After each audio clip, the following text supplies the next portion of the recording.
Life is full of choices, from the smallest choices of what time should I wake up, what should I eat for breakfast, to more important decisions. Where should I live? What job should I take? How do I choose the right partner? And we know that whenever we are faced with all of these different choices, it can affect our well-being by feeling more pressure. Additionally, over the last few years, as people have been under increased stress with everything happening in the world, we know that anxiety can negatively impact our ability to make positive decisions. Anxiety can actually disrupt part of the prefrontal cortex that plays a role in effective decision making. So, for this week's Wellbeing Wednesday, I want to talk about decision making. We know that it plays such a key role in every aspect of our lives, but we can feel so much pressure. So, how do we break this down? What are some core components to help us to be effective decision makers that can then have a positive influence on us and increase our well being? We know that three core components that play a role. One is the ability with problem solving, recognizing that emotions are going to play a role. They're naturally triggered by memories of things that have happened in the past, things that may affect the decisions that we make. So when we're being problem solving forward instead of being problem focused, that's going to help us to come up with solutions. What can we do and what can we control versus fixating on the things that we can't?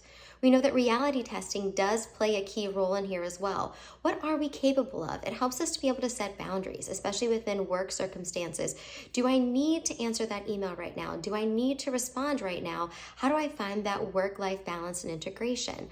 Additionally, impulse control is a third key component. We hear people talk about emotional intelligence, but also this part of thinking through how I'm going to react. Maybe I am triggered and I feel really afraid right now. I feel really angry, but being able to have that moment to take that adult time out, to have that moment of pause before we respond. Maybe it's the fact that we have to read the email, take a step away, think through it, and then come back and respond later. Sometimes it may be the factor that we're going to type out our response, but take a minute before we click the send button.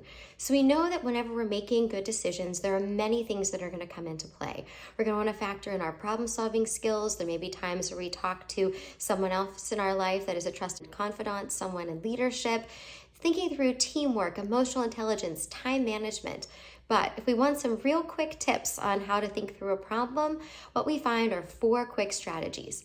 Identifying the situation, taking the emotions out of it. What are the facts? What is the situation that I'm facing that I have to make a decision on?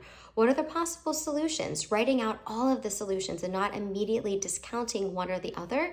Listing the advantages and disadvantages of that decision, and then choosing the decision that you want to go with and following it through instead of constantly questioning yourself and stepping back and being able to then see it through, seeing how the outcomes happen, and then from there being able to iterate, recognizing that we may not always get it perfect, but sometimes focusing on perfection can actually delay us and sometimes help us to not always make the best decisions.